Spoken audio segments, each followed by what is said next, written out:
ధౌమ్య మహర్షి అజ్ఞాతవాస సమయంలో రాజసేవలో ప్రవర్తించే విధానాన్ని పాండవులకు ఎవరు తెలిపారు?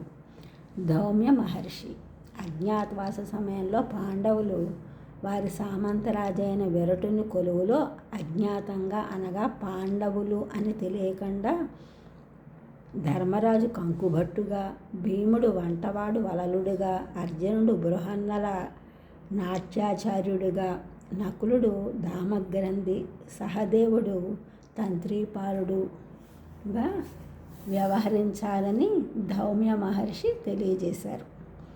పాండవులకు వారి అజ్ఞాతవాసం నిరంతరాయంగా సమాప్తం చెందుతుందని ఎవరు ఆశీర్వదించారు?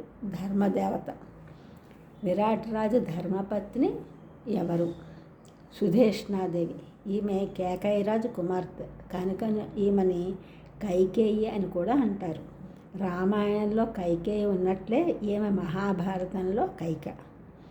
అజ్ఞాతవాస సమయంలో ఉప పాండవులు ఎక్కడ ఉన్నారు? ద్వారకలో. భీమసేనుతో సమాన శక్తి సంపన్నులు ఎవరు? సింహబలుడు, శల్యుడు, బలదేవుడు. సాగర తీరంలో 6,000 మంది దైత్యులను అర్జునుడు జయించగా దేవేంద్రుడు ఇచ్చిన బహుమతులు ఏమి?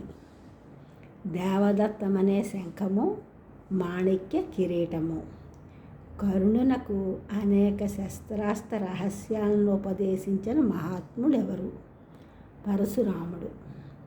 ఈ ఛానల్ చూసిన అందరూ కూడా సబ్స్క్రైబ్ చేయండి, షేర్ చేయండి, లైక్ చేయండి, కామెంట్ చేయండి. సబ్స్క్రైబ్ చేసిన అందరూ కూడా కృతజ్ఞతలు. షేర్ చేసినారు, లైక్ చేసినారు, కామెంట్ చేసినారు అందరికీ కూడా ధన్యవాదములు.